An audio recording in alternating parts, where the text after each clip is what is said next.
the tragic lives of troubled artists. When I'm a musician, I'm not a model. The more insecure I felt, the more I drink. I'm being recommended basically to inject heroin because it's cheaper. Amy Winehouse's former husband, Blake Fielder Civil, is a complex figure in her life story. He's been depicted as a junkie and a hopeless heroin addict, having confessed to introducing her to the drug. I've got a self-destructive streak, I guess. I don't want what's best for me, I want what's worse for me. I want loads of it. This has led to many condemning him as responsible for her untimely death at the age of 27. That I was a 20-something-year-old drug addict, so I had absolutely no idea how to make myself clean, let alone somebody else. The romance began in 2005 with a chance encounter in a Camden bar when Amy was 22. Fielder, working as a nightclub flyer distributor, was in another relationship at the time, which ended quickly after meeting Winehouse. Their bond deepened rapidly, and soon it became all-consuming. 6 months later, Fielder ended their relationship to get back with his ex. Meanwhile, Winehouse wrote the iconic breakup album, Back to Black. They say the best songs are born of kind of disruptive relationships. Today, a happily married woman, what can we expect from you songwriting-wise? Happy songs? Yeah, happy songs. Care Bears theme tunes. Having already suffered from bulimia and depression, Amy started drinking heavily. We were definitely too much for each other, right? Can't be together. So I did something really messed up. The couple soon reconciled and surprised everyone with an impromptu wedding in Miami Beach, Florida. Shortly after, Fielder introduced her to crack cocaine and heroin. And I was smoking it and she said, can I try some? And I was kind of I was out my and I said, yeah, of course. As their addiction took over, their relationship descended into chaos. But yeah, it seemed like that was just part of what she did now. I mean, she was drinking a lot and she was snorting a lot of cocaine, yeah. There were arrests, public altercations, and stints in rehabilitation facilities. She was prone to addiction. She could not stop herself. It's a very cruel beast. The media scrutiny intensified, and Amy was often chased by the paparazzi. For me, it's water for ducks back. I don't care what people say. All news is good news, and all that. A notorious photograph depicting the couple after a drug binge became synonymous with their relationship.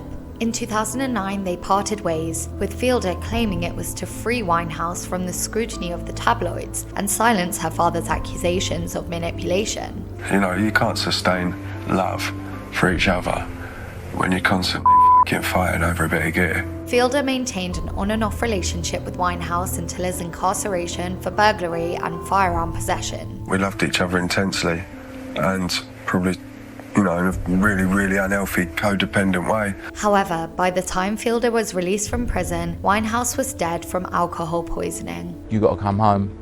I said, is she dead? He said, yeah, Amy's dead. Fielder was banned from the funeral by her family, who blamed him for enabling Winehouse's drug use. What would you have done differently, Blake? Would it have been that moment? Almost everything, yeah. I'm the only person that's taken any responsibility. People don't realise that Amy didn't do anything Amy didn't want to do. Mitch Winehouse, Amy's father, had previously accused Fielder of killing his daughter. His way of showing how much he loved her was to, in his own words, he introduced her to Class A drugs. However, Janice Winehouse, Amy's mother, has since defended Fielder, describing their love as complicated yet intimate and genuine. But without heroin, how different our lives would have been. It'd be amazing. Fielder has largely remained in the shadows, while his love story with Amy continues to shine in the spotlight.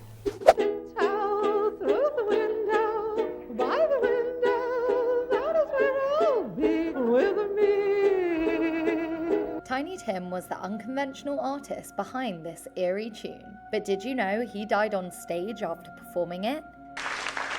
You hear coughing during the show. Well, it's because, Tiny Tim was known for his distinctive singing, ukulele playing, and eccentric persona. Oh, look up in the sky. The birds are coming. I've got to see a doctor. I've got to see a doctor, 'cause there's something wrong with me. What can it be? Tiny Tim's rise to fame was swift. When anyone ever wanted me to sing, I just sang. Whenever you have any talent, I just say use it, whatever it may be. In 1968, he released his debut album, God Bless Tiny Tim, which featured the hit single Tiptoe Through the Tulips.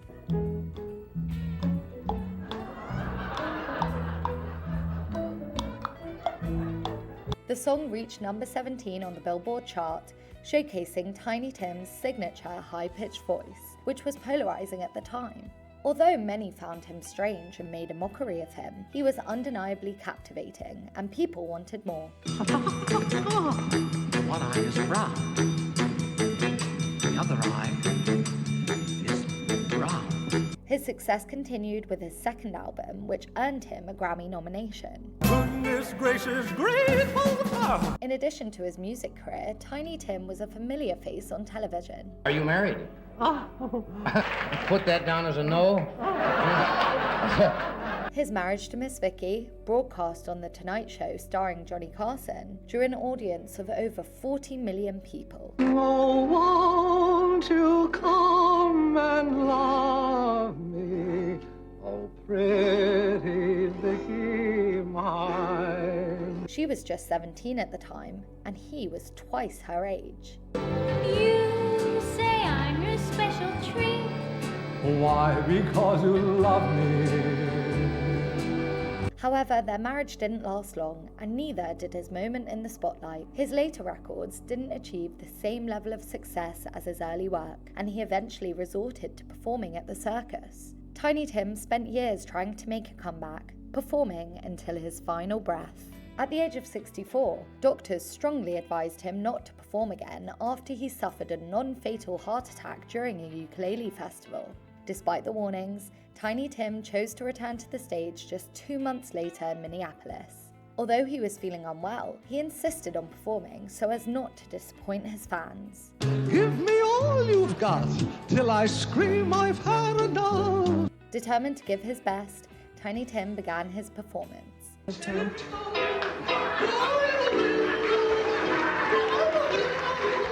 During the final song, he suffered another heart attack, this time fatal. He was quickly taken to a seat where he collapsed and lost consciousness, never to wake up. This performance became known as the epilepsy dance due to Ian Curtis's twitchy, possessed movements on stage. I think most people's vision of Joy Division is entirely coloured by the death of Ian Curtis. Curtis, the lead singer of the English post-punk band Joy Division, died by suicide in 1980 at just 23 years old. Ian's illness was degenerative and it was getting worse. He led a troubled life, marked by severe epilepsy and depression. Though his stage presence sometimes gave the impression of drug use or an actual epileptic seizure, Ian Curtis was simply losing himself in the music. Dance, dance, dance, dance, dance to the radio. His epilepsy diagnosis in 1978 brought immense challenges, severe seizures, extreme mood swings, and emotional detachment caused by anti-epileptic medications. The doctor said to him, right, okay, you've got epilepsy, which you need to take it easy. Don't get yourself worked up. Don't drink. What do? We go on tour England for 4 weeks in the back of a transit van. The condition became so debilitating that he attempted suicide multiple times. Curtis's personal life also fell apart, as he and his wife Deborah were close to divorcing because of his affair with a Belgian journalist. What can you say to someone when they've gone? Well, I felt very angry, but there's no point, there's nowhere for the anger to go. Curtis kept his condition hidden from his bandmates until December 1978, when he suffered a major seizure in their tour van following a London gig. Nobody realised how serious it was. I think we were all too busy having a good time. He wanted us to achieve what he felt we deserved, and he hid it. And that was the problem. Ultimately, it all became too much to bear. He said that I feel as if I'm swirling down into a dark void. I remember him saying. The birds were singing when he finished the letter, and well, he must have killed himself in the early hours. On May the 18th, 1980, just 2 days before Joy Division's first US tour, Curtis hanged himself. It was a death based on a real and common trauma, and therefore it was a very personal and very human suicide. Joy Division was one of 4 hugely influential British post-punk bands. Their single, Love Will Tear Us Apart, made them cult heroes in the UK, and Ian Curtis a post-punk icon.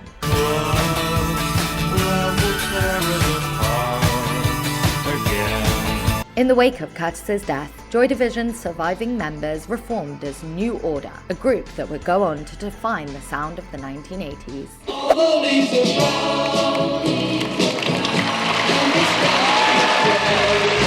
Love affairs, drug-fueled scandals, and some of the greatest hits of the 1960s define the Mamas and the Papas. John Phillips, the leading man and primary songwriter of the group, lived a tumultuous personal and professional life. The thing about it is that my dad was a tortured genius.